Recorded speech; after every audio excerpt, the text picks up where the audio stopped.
सारी फैमिली और टीम के लिए खुदा मैं मेरी शुक्रगुजारी करता हूँ। खुदावंद आपने वक्त दिया, ये समा दिया कि हम खुदावंद सारे मिलकर आपकी महिमा के गुण गा सके, आपकी प्रस्तुति कर सके और खुदावंद आपके जिंदा लारेब कलाम को सुन सके। खुदावंद हम सब अपने आप को आपके पाकरू के हैंड ओवर करते हैं। मैं खुदावंद अपनी लियाकत, अपनी अकल से ना बल्कि तेरे पाकरू की वसीला से, विजडम से, हिकमत से आज जितना भी खुदावंद देर हम खुदा के कलाम को सुने, तेरे पाकरू की हदायत और रहनुमाई से सुने, मसीह यीशु के नाम से आमीन। आए एक दूसरे का हाथ मिलाकर कहेंगे खुदावंद आपको बरकत दे, खुदावंद आपको बरकत दे। Hallelujah hallelujah. खुशी के साथ, जैसे पास्टर वकील साहब बड़ी देर से हमें ये सिखा रहे थे कि हमने खुशी के साथ, और ये लम्हा खुशी का है। क्यों जी सभी भाई, ये खुशी का लम्हा है कि हम सारे आज एक हफ्ते के बाद, बहुत सारे लोग शायद इस मुल्क से बाहर चले गए, बहुत सारे लोग यहाँ तक नहीं पहुंच सके, लेकिन आज एक हफ्ते के बाद हम आए और ये खुशी की बात है। हालेलुया। मेरे जीजो, जैसा कि पादरी अकील साहब ने आपको बताया, मेरा नाम पादरी आसिफ अगस्टन है और मेरा मुल्क पाकिस्तान से तल्लुक है। मेरी फैमिली, मेरी बीवी, मेरे बच्चों की तरफ से आप सबों को सलाम, और बहुत जल्द मेरी दुआ है कि वो हम सब के साथ हो, दरमियान हो, हम सारे मिलकर खुदावंद की तारीफ कर सकें। मेरा आज का जो मजमून है, जिस उन्वान पर हम बात करेंगे खुदा के कलाम में से, वो है गुनाह क्या है और हमेशा की जिंदगी क्या है। मेरे साथ बोलेंगे, गुनाह क्या है और हमेशा की जिंदगी क्या है। आज हम कुछ लम्हे के लिए इन बातों को आज सीखेंगे और आए मेरे साथ निकालेंगे रोमियो का खत, रोमियो का खत और उसका 6 बाब और उसकी आखिरी आयत है, 23 आयत है। और अक्सर पुकार ये जो आयत है, हम मर्गों पर या जब डेथ होती है तो इसको हम सुनाया जाता है या दोहराया जाता है। आए बाइबल मुकद्दस में से देखेंगे, क्योंकि कलाम जिंदा है और ये जिंदा लोगों के लिए है। क्योंकि गुनाह की मजदूरी मौत है, मगर खुदा की बख्शिश हमारे खुदावंद मसीह यीशु में हमेशा की जिंदगी है। खुदावंद का पाकलाम पढ़ा, सुना और कबूल किया जाना हम सबों के लिए बाइस रहमत हो। आमीन। अगर आप लिख सकते हैं तो चंद बातें रोमियो के खत के हवाला से मैं आप सबों के दरमियान बताना चाहता हूं। रोमियो का खत जो है, ये पौलुस रसूल ने लिखा है और इसका मुसन्नफ भी पौलुस रसूल ही है।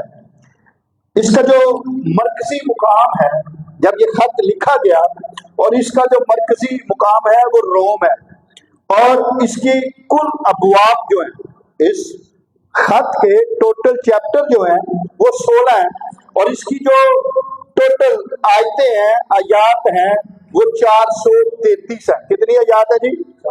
और चैप्टर कितने हैं? 16 चैप्टर हैं। और इस खत के जो मरकजी लोग जब आप पढ़ेंगे तो आपको 2 लोगों का बहुत मर्तबा जिक्र मिलेगा, और ये 2 लोग पौलुस और फिलिप्पे हैं। और इसकी जो सने तसनीफ है, ये जो खत जिस सन में लिखा गया है, वो तकरीबन 57 ईस्वी में लिखा गया है। और ये खत जो है,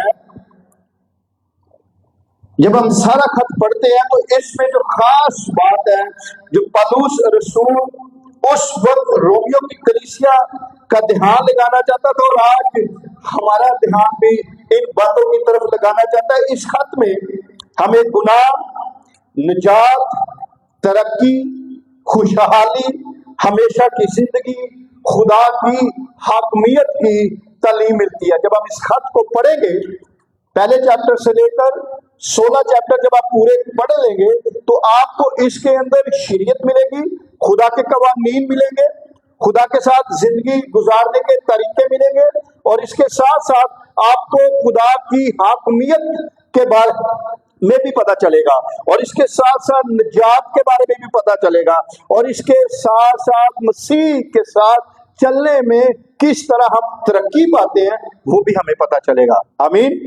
अब बाइबल मुकद्दस में रोमियो की कलीसिया को पौलुस रसूल लिखता है कि गुनाह की मजदूरी मौत है। आज इस दुनिया के अंदर हम अपना घर, अपनी फैमिली से दूर इस मुल्क के अंदर है, और कुछ लोग अपनी फैमिली के साथ इस मुल्क के अंदर है, लेकिन बाइबल मुकद्दस के अंदर पौलुस कहता है गुनाह की मजदूरी मौत है। आज ये जो दौर है, जो तरक्की का भी दौर है, तेजी का भी दौर है, और बहुत सारे मुसन्निफ इसको कहते हैं ये हफरा और तफरी का भी दौर है। लेकिन हर इंसान चाहता है कि मैं क्या पालूं, तरक्की पालूं, मैं क्या पालूं, शोहरत पालूं।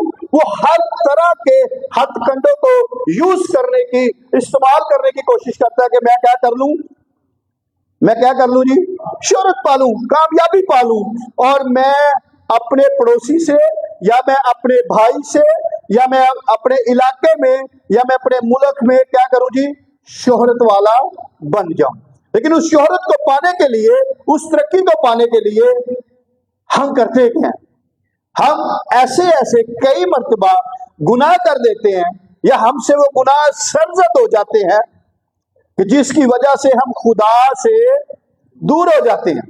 आप आदम को देख लीजिए, खुदा ने आदम को बनाया था, हम सबको पता है। इस स्टोरी को संडे स्कूल का बच्चा बड़ी बखूबी तौर से आपको बता सकता है। उसने हवा को बनाया, सब कुछ कहा कि तुम्हारा है, लेकिन फल ना खाना, फल खा लिया, गुनाह कर लिया, गलती कर ली, खुदा कर ली, और वो खुदा से क्या हो गए, दूर हो गए।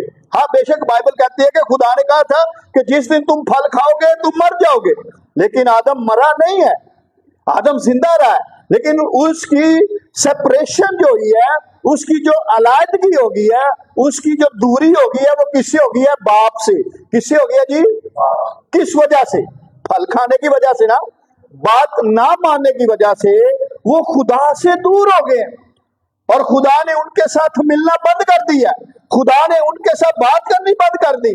खुदा उनके साथ मीटअप होता था, बात करता था, लेकिन जब उन्होंने बात ना मानी, वो खुदा से उनकी क्या हो गया जी, दूरी हो गई है। और यही बात हमें पौलुस याद करवाता है कि गुनाह की मजदूरी मौत है। हम शोहरत को पाने के लिए, हम तरक्की को पाने के लिए कई मर्तबा ऐसे ऐसे गुनाह कर रहे हैं, और इस दुनिया के अंदर, इस दौर के अंदर हमसे वो गुनाह सरजद हो रहे हैं। मिसाल के तौर पर गुनाह की जो डेफिनेशन है, वो सबसे आसान जो है उसको कहा जाता है गलती, खता, चुगली, बुग़्ज़, हसद। ये सबसे टिपिकल वर्ड्स, सबसे आसान वर्ड जो है वो है। और आज हम इंसान होते हुए हम अपने पड़ोसी से कई मर्तबा हसद रख लेते हैं, कई मर्तबा हम उसकी चुगली भी कर लेते हैं, यहाँ तक कि हम कई मर्तबा खादमों की भी चुगली कर लेते हैं। हम कई मर्तबा चर्च के बारे में, कलीसिया के बारे में ऐसे ऐसे बड़े बातें कर देते हैं जो खुदा को, मेरे साथ है, मुझे पता है कि ये थोड़ा सा आज कलाम सख्त है, तालियां ला नहीं है, लेकिन मैं कुछ चीज बताना चाहता हूँ। हम अपना मुल्क छोड़कर आए हैं, हम अपने बीवी बच्चों को छोड़कर आए हैं, हम अपने घर को छोड़कर आ गए हैं, और इस मुल्क के अंदर है। तो इतने आके भी जो जिंदगी नहीं पानी तो की फायदा बाल छड़ना, क्या फायदा कि अगर हम यहाँ पर आकर हमेशा की जिंदगी को ना हासिल कर सके, यहाँ पर भी आकर हमारी वही हरकतों से कनात है, तो हम तरक्की, मेरे साथ रहे, हम तरक्की, बेटा बैठ जो, भाई साहब बिठाएं जरा, बैंजली साहब आए। एक और हवाला देखते हैं, हमने रहना रोमियो के खत में है, बाहर नहीं निकलेंगे हम। 6 बाब और उसकी 12 आयत को देखिएगा जरा। मैं आज आपका ध्यान रिव्यू करेंगे हम रोमियो का खत कि हम क्या कर रहे हैं जी। पढ़िएगा अगर कोई पढ़ सकता है तो। 6 बाब 12 आयत, जिनके पास कलामे पास सामी बाइबल है। बस गुनाह तुम्हारे फानी बदन में बादशाही ना करे कि तुम उसकी ख्वाहिशों के ताबे रहो। आमीन। सुनिए खुदा के कलाम के अंदर क्या लिखा है जी, बस गुनाह तुम्हारे फानी बदन में बादशाही ना करे। गुनाह की लज्जत, गुनाह का जायका। वो एक आयत भी है, एक वर्ष भी है, एक मुहावरा भी है, और ये अरबी की भी आयत है, जायकतुल मौत। हर बशर, यही बात है कि गुनाह की मजदूरी मौत है। जो बशर गुनाह करेगा वो मौत का मजा चखेगा। तो अब पलूस कहता है जो गुनाह हमसे सरजद हो रहे हैं। पाकिस्तान के अंदर जब मैं था, एक बहन टिकटॉक के ऊपर ब्रॉडकास्टिंग, यानी रोजाना उनकी एक दुआ होती है और उसके ऊपर बहुत सारे खादिम आकर खुदा के कलाम को चर्च चलता है टिकटॉक के ऊपर। लेकिन जो बहन उस टिकटॉक को ऑपरेट कर रही है, यानी कि वो पादरी है, लेकिन जब आप उसकी टिकटॉक खोलते हैं तो उसके अंदर, खुदा माफ करे, कोई पादरियां वाली गाल नहीं। गानों के ऊपर उसके टिकटॉक है, पंजाबी गानों के ऊपर टिकटॉक है, और वो एक्टिंग करती नजर आ रही है। इसलिए खुदा का बंदा पलूस कहता है हम शोहरत पाने के लिए कई दफा ऐसे ऐसे रूप धार लेते हैं कि हमें जल्दी से शोहरत मिल जाए। जब हम स्टेप बाय स्टेप चलते हैं, खुदा के कलाम के मुताबिक चलते हैं, खुदा का कलाम ही कहता है देर ना लाएगा ते दुरुस्त आएगा। यहां पर पलूस कहता है बस गुनाह तुम्हारे फानी बदन में बादशाही ना करे। हम जो गुनाह करते हैं ना, उससे हमें जो लज्जत मिल रही है, हमें जो मजा आ रहा है, वो देख तो कोई नहीं रहा, मगर खुदा तो देख रहा है तो गुनाह है। लेकिन पलूस कहता है वो बादशाही ना पकड़े। वो तुम्हारी जिंदगी के अंदर जिस गुनाह को तुम कर रहे हो वो छोड़ना पड़ेगा। उसको छोड़ेंगे तो खुदा की बादशाही में दाखिल होंगे। लेकिन यहाँ पर वो कहता है कि ये गुनाह तुम्हारी जिंदगी में सराहियत ना करे, बादशाही ना करे। इस गुनाह की वजह से तुम उस शोहरत को, उस शख्स को नहीं ले सकते। इसलिए हम इस गुनाह से बाज रहे। और फिर वो कहता है तुम अपनी ख्वाहिशों के ताबिया रहते हो। अपनी ख्वाहिशों को पूरा करने के लिए, अपनी जिस्मानी ख्वाहिशों को पूरा करने के लिए, अपनी फिजिकल नीड्स को पूरा करने के लिए कई मरतबा हम फोन पर झूठ बोल देते हैं, कई मरतबा हम फोन पर झूठ बोल देते हैं, और कई दफा हम ऐसे ऐसे काम कर देते हैं कि हमारी ख्वाहिश पूरी हो जाए। लेकिन खुदा का कलाम कहता है अपनी ख्वाहिशां नूं पूरा करन वास्ते गुनाह ना कर, गुनाह की दलदल में ना जा, क्योंकि ये गुनाह की जो दलदल है ये हमें किसकी तरफ लेकर जाती है? मेरे साथ रहिए, कहां लेकर जाती है? मौत की तरफ। और ये वो मौत है जो आदम ने ली है, ये वो मौत है जो आदम ने ली है, ये वो दूरी है जो आदम ने ली है, ये वो सेपरेशन है जो आदम ने ली है। शैतान ने, इब्लीस ने, उस सांप ने भी उनको बहकाया था। मसीह को भी उसने बहकाने की कोशिश की कि मसीह उन्हें भले चाया। जंगल में जब हम पढ़ते हैं कि मसीह 40 दिनों के फाके पर गया, क्या इब्लीस मसीह को जगह जगह नहीं लेकर गया? वो ले गया उसको किंगरे के ऊपर, उसने बादशाही दिखाई, बहुत सारी लालच दी। क्या मसीह ने लालच ली? मसीह ने शोहरत ली? नहीं ली। इसलिए इन बातों को याद रखना है हमने। 6 बाब पहली आयत देखिएगा जरा, कोशिश कीजिए, पढ़िए जरा मेरे साथ पहली आयत। बस हम क्या कहें, क्या गुनाह करते रहे ताकि फजल ज्यादा होगा? हरगिज नहीं। आमीन, थैंक यू वकील भाई। बस हम क्या कहें, असी की करिए। खुदा का कलाम, रोमियो का खत, बार हबार पलूस रोमियो के खत में रोमन के लोगों को सिखाने की कोशिश कर रहा है और उन्हें मना कर रहा है और खत लिख लिख के समझा रहा है। और यहां पर भी वो कहता है बस हम क्या कहें, क्या गुनाह कर दे रही है? जो कर रहे हैं, जो झूठ बोल रहे हैं, जो मकारी कर रहे हैं, क्या वो करते रहे? आगे एक बड़ा शॉर्ट वर्ड है लिखा, हरगिज नहीं। उसने यहां पर आकर फुल स्टॉप कर दिया और फुल स्टॉप कहता है हरगिज नहीं। जो गुनाह हम कर रहे हैं वो हमें छोड़ना पड़ेगा, उसे हमें अपनी जिंदगी से निकालना पड़ेगा, क्योंकि फजल ज्यादा ना होवे। कहता क्या कहें, गुनाह करते रहें ताकि फजल ज्यादा हो। हरगिज नहीं। वो कहते हैं गुनाह का फजल हमारे अंदर नहीं होना चाहिए, बल्कि हमारे सर के बालों से लेकर पांव के तलवों तक खुदा का जलाल, खुदा की ग्रेस, खुदा की मोहब्बत, खुदा का प्यार, खुदा का हाथ नजर आना चाहिए, ताकि जैसे मूसा पहाड़ी पर जाता और नीचे आता और लोग उसके चेहरे पर क्या देखते? जलाल को देखते, चेहरे पर ग्रेस को देखते। मूसा जब खुदा के पास जाता और कुछ ना कुछ लेकर आता अपनी कौम के लिए। अगर हम यहाँ पर अपने खानदान के लिए आए हैं तो हम भी चाहे कि हम खुदा के जलाल को ले, हम खुदा की ग्रेस को ले, हम खुदा की मोहब्बत को ले, खुदा की हमेशा की जिंदगी को ले, ताकि खुदा की हमेशा की जिंदगी का फजल हमारी जिंदगी में हो, गुनाह की बादशाही का फजल ना हो। समझ आ रही है जी? Thank you. हम जो गुनाह के एतबार से मर गए, क्योंकि उसमें आइंदा को जिंदगी गुजारें। क्या तुम नहीं जानते कि हम जितनों ने मसीह यीशु में शामिल होने का बपतिस्मा लिया, उसकी मौत में शामिल होने का बपतिस्मा लिया? और फिर आगे वो कहता है मसीह यीशु जिंदा हुआ है, हम भी जिंदा होंगे।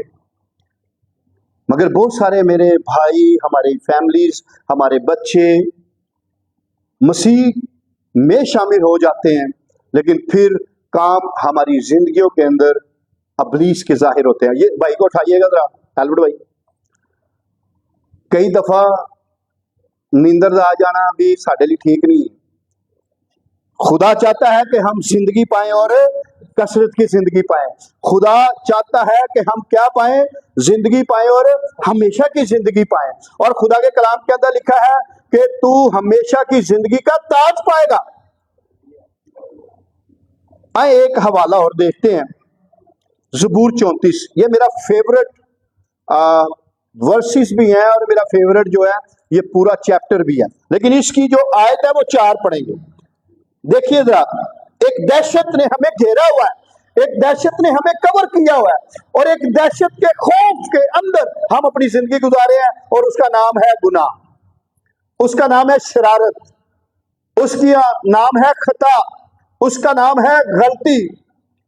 आए देखते हैं, दाऊद भी इसी दहशत के अंदर था, लेकिन उसने आजादी पा ली, उसने खुदा का पसंदीदा बंदा बन गया। कैसे?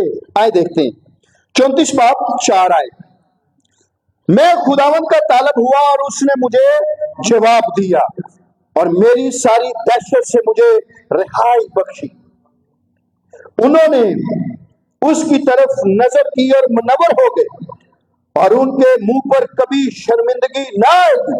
उस गरीब ने दुहाई दी, खुदावन ने उसकी सुनी और उसके सब दुखों से बचा लिया। खुदावन से डरने वालों के चारों तरफ उसका फरिश्ता खैमजन होता है और उनको बचाता है। आमीन। क्या लिखा है जी पहली आयत में? मैं खुदावन का तालब हुआ हूं और उसने मेरी सारी दहशत को दूर कर दिया। अब कई मरतबा जब हम गुनाह की दलदल में गुनाह करते रहते हैं और हम फिर इस बात को सोचते हैं कैसे हम इस गुनाह से, कैसे हम इस गलती से या खताएं जो हमसे हुई है, हम कैसे इसकी मुआफी या कैसे इसका अजाला होगा। हम ये भी सोचते हैं कि कई मरतबा हम चर्च के पास आएंगे और हम बताएंगे, पादी साहब मैंने ये गुनाह किया है, मुझसे ये गुनाह हुए हैं, मैं ये करता रहा हूं। वो मैं तो पादी के सामने जाके मैं दसा, पादी तो मैंने बहुत अच्छा समझता है, चर्च मुझे बहुत अच्छा समझता है। लेकिन यहाँ पर एक बात हमें मिलती है कि अगर आप खुदा के खादम को बताने से उस दलदल को नहीं छोड़ रहे, तो यहाँ पर हमें एक उम्मीद मिल रही है। और उम्मीद क्या है? देखिए जरा बाइबल में, वो है मैं खुदावंद का तालब हुआ हूं। आमीन। मैं खुदावंद का तालब हुआ हूं। उसने किसी बादशाह के पास ही नहीं गया, वो किसी रोया के पास नहीं गया, वो किसी कमांडर के पास नहीं गया। वो क्या कर रहा है? वो जाकर अपने खुदा से मिन्नत कर रहा है। दाऊद ने खुदा को पुकारा, तालब हुआ, और खुदा ने उसकी दुआ का जवाब दिया। और फिर नीचे लिखा है, और मेरी सारी दहशत से मुझे, मेरे साथ रहे, और मेरी सारी दहशत से मुझे रिहाई दी है। क्यों रिहाई दी है? क्योंकि उससे भी एक गुनाह हो गया था, और वो गुनाह आप सब जानते हैं कि उसने अपनी सिपाही की बीवी से गलती की, गुनाह कर लिया, और वो भी खुदा की नजर में मकबूल ना हुआ।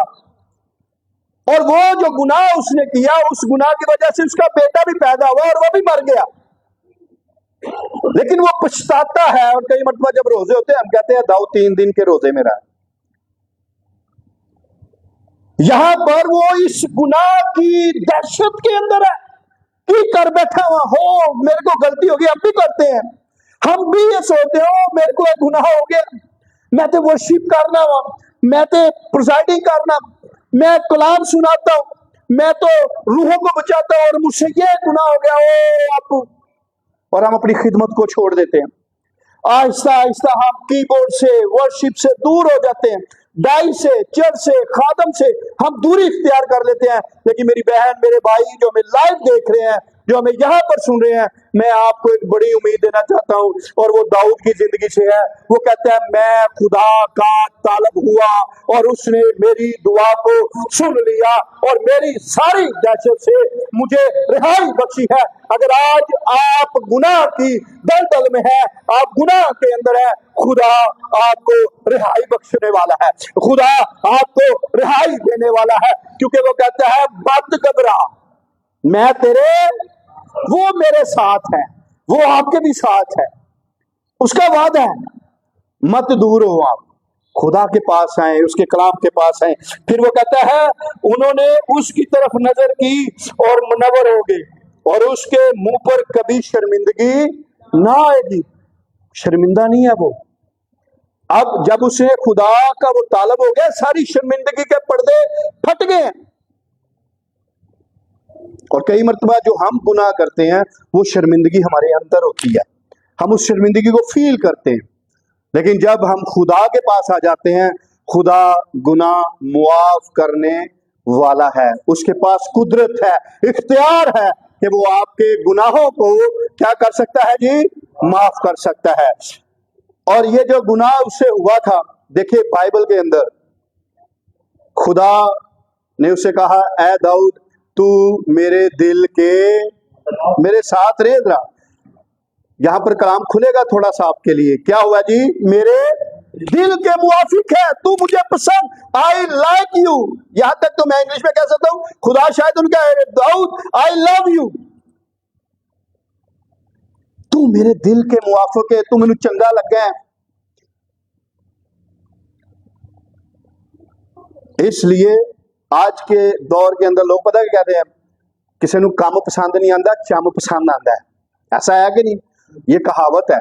लेकिन खुदा को दाऊद में कोई तो चीज पसंद आई, शायद उसका मुआफी मांगना, उसका गिड़गिड़ाना, उसका अपने ऊपर अपनी गलती, अपनी खता, अपने गुनाह की वजह से शर्मिंदा होना खुदा को पसंद आया हो कि ए माफी मांग रहा है, इसको पता चल गया कि मैंने गुनाह किया और मैंने मुआफी मांगनी है। आज आप में से भी अगर कोई ऐसा हो सके तो वो ये ना सोचे कि आप खुदा को पसंद नहीं है। खुदा आपको पसंद करता है, वो आपके गुनाह को पसंद नहीं करता। सुन लीजिए मेरी बहन, मेरे भाई, खुदा आपको पसंद करता है, वो आपके गुनाह को पसंद, ते इसलिए खुदा दे नाल रहना है, खुदा के हुक्मों पर चलना है। और इस कलाम जिसके अंदर जिंदगी है, जिसके अंदर प्यार है, इस कलाम के अंदर जिसके अंदर मोहब्बत है, इसको हमने नहीं छोड़ना और खुदा की पैरवाई में, खुदा की फेलोशिप में हमने रहना है। और एक बात दाऊद पसंद आया, और जिस आदम को, जिस इंसान को, जिस अजद अमजद बाप को खुदा ने अपने हाथों से बनाया, वो गुनाह करके हमारे लिए गुनाह ले आया। लेकिन फिर उसने इस दुनिया में अपना बेटा भेजा ताकि हम क्या पाएं, आखिरी टाइम में सुन लो, क्या पाए जी? मैं चाहता हूं कि आप मेरे साथ रहेंगे, जागते रहेंगे। खुदा ने इस दुनिया में अपना लखते जिगर, अपना इकलौता बेटा भेज दिया ताकि हम जितने उस पर ईमान लाए, हम हमेशा की जिंदगी पाए, हम आराम पाए, हम जिंदगी का ताज पाए, हम राहत पाए और हम सुकून पाए। आदम, जो पहला आदम था, वो गुनाह लेकर आया और दूसरा आदम निजात, जिंदगी लेकर आया है, रिहाई लेकर आया है, बिछड़े हुओं को मिलाने लेकर आया है। और ये वो आदम है जो कहता है, आए मेरी बेटी मत डर, खौफ ना खा, मैं तेरे साथ हूं। मौत और आलम अरवाह की कुंजियां मेरे पास है, मेरे बंद किए तो कोई खोल नहीं सकता और मेरे खोले तो कोई। आदम ने ये नहीं कहा। दूसरा आदम जो जिंदगी लेकर आया, वो अथॉरिटी लेकर आया, वो इख्तियार लेकर आया है, और ये वो इख्तियार है जो आसमान का भी लेकर आया है और जमीन पर भी लेकर आया है। इतना टाइम नहीं कि हम और ज्यादा स्टडी कर सकें, लेकिन गुनाह से रिहाई और हमेशा की जिंदगी अगर आप पाना चाहते हैं तो इस कलाम को और मसीह के हुक्मों को अगर हम फॉलो करेंगे। आज हम बहुत सारे लोग देते हो, मेरे इतने फॉलो हैं, मेरे इतने फॉलोअर हैं, मेरे इतने फॉलोअर हैं, मेरे इतने हैं, लेकिन कभी आप उससे पूछे तू यसूदा फॉलोअर है? आप पूछे उससे, नो, उसके पास आंसर ही नहीं होगा ना, वो सोचने में मजबूर हो जाएगा। ऐसे ऐसे बहुत सारे लोग हैं जिनके बहुत सारे फॉलोअर हैं और वो कहते हैं मेरे इतने फॉलोअर, मेरे इतने फॉलोअर। तो एक शख्स मुझे मिला तो मैंने उसे कहा, क्या आप यीशु के फॉलोअर हैं? और वो खामोश हो गया। बहुत सारे लोग आज भी इस जिंदगी से जो हमेशा की है, हमेशा की जिंदगी का ताज है, इससे दूर है। और उसके अंदर जो वजह है वो अबलीस है, वो गुनाह है जो हमें खुदा से दूर कर रहा है। आज खुदा इस कलाम के वसीला से आपको बरकत दे। मेरी दुआ है ये कलाम आपके जिंदगी में सराहत करे और देखने वाले जितने हम देख रहे हैं इस कलाम के वसीला से आप सबको बरकत पाए। आए अपनी आंखों को बंद कीजिए, हम एक शुक्रगुजारी करेंगे इस सारे कलाम की। आए अपनी आंखों को बंद कीजिए। अगर आप में से कोई ऐसा है जो शर्मिंदा है, गुनाह की दलदल और दहशत के अंदर